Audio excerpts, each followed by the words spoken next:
itbari.com এর পক্ষ থেকে আমি Mohammad Abdul Kader search engine optimisation Bangla video টিউটোরিয়ালের আজকের পর্বে আপনাদের সবাইকে স্বাগত জানাচ্ছি। গত পর্বে আমরা দেখেছি কিভাবে আমরা ফোরামে পোস্ট করতে পারি এবং আমাদের লিংক শেয়ার করতে পারি। আমরা দেখেছি যে আমরা আমাদের ওয়েবসাইটের লিংক শেয়ার করেছি এবং যেখানে ক্লিক করলে আমাদের ওয়েবসাইটে সরাসরি চলে যায়। তো এখন আমরা দেখি যে আসলে আমাদের এখানে একটি ব্যাকলিংক আমাদের ওয়েবসাইটের হলো এবং আমরা যদি আমাদের যে প্রোফাইল সেখানে যদি যাই দেখতে পারবো আমরা যে সিগনেচার অ্যালো যে আমাদের লিংক দিয়েছিলাম হোম পেজে সেটাও কিন্তু এখানে শো করতেছে। তো দ্যাট মিন্স আমাদের ফোরাম পোস্টিং এবং সিগনেচার পোস্টিং দুটোই কনফার্ম হয়েছে। তো যাই হোক, আমরা আজকের পর্বে দেখব যে আমরা এই যে ফোরাম পোস্টিংটা করলাম, তো যখন আমরা ফোরাম পোস্টিং এর কাজ করব অনলাইনে বিভিন্ন ফ্রিল্যান্স মার্কেটপ্লেস যেমন আপওয়ার্ক, freelancer.com, guru.com এই সকল সাইটে যখন আমরা কাজ করব তখন কিভাবে আমরা ফোরামের প্রুফ সাবমিট করব, কাজের রিপোর্ট কিভাবে জমা দেব। তো চলুন আমরা শুরু করি। তো ঠিক একইভাবে প্রতিবারের মতো এবারও আমরা নতুন এক্সেল ফাইল নিচ্ছি, প্রুফ ফর ফোরাম পোস্টিং। একইভাবে আমাদের এখানে ফোরামের যে ইউআরএল আছে সেটা এখানে লিখতে হবে। এখানে আমরা যেখানে ফোরাম পোস্টিং করেছি, এখন এই ক্ষেত্রে আপনাকে সাবমিট করার আগে আপনাকে দুটো জিনিস মাথায় রাখতে হবে। অনেক সময় ক্লায়েন্ট আপনার আইডি পাসওয়ার্ড চাইতে পারে আপনার কাছে, যে আপনার অ্যাকাউন্টের আইডি পাসওয়ার্ড সহ দিবেন। তো যদি আইডি পাসওয়ার্ড সহ চায় তাহলে এখানে আইডি পাসওয়ার্ড সহ দিতে হবে। গত আপনার প্রোফাইল লিংক বিল্ড আপে আমরা যেটা দেখিয়েছি আইডি পাসওয়ার্ড দেওয়া।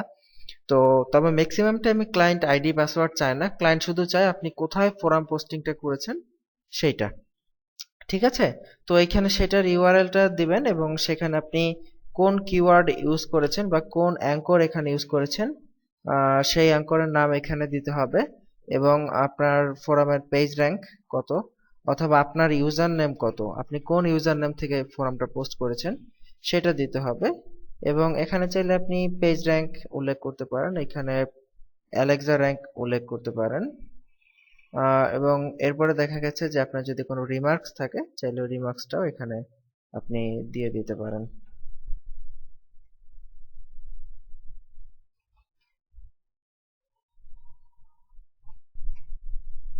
ওকে, তো এখানে আমরা প্রথমে ইউআরএলটা দেই, আমরা যেখানে ফোরাম পোস্টিংটা করেছি এই ইউআরএলটা, ফোরাম পোস্ট করার পর আমাদের এই ইউআরএলটা পাওয়া গেছে, ইউআরএলটা দিয়ে দিচ্ছি। এখানে আমরা ইউআরএলটা কপি করে পেস্ট করেছি এবং এরপরে কিওয়ার্ড, কোন কিওয়ার্ড ইউজ করেছি আমাদের ইস্যুর জন্য, এই যে এটা। আমরা চাইলে এখানে কোনো অ্যাঙ্করও ইউজ করতে পারতাম, আমরা এখানে এটা ইউজ করেছি। এবং ইউজার নেম, আমাদের ইউজার নেমটা কি, আমরা যে ফোরাম পোস্টিংটা করলাম সেই ইউজার নেমটা দিলাম। এবং ফোরামের পেজ র্যাঙ্ক কত, ফোরামের page rank 4, Alexa rank 71060। Remarks নাই, আপাতত করলাম না।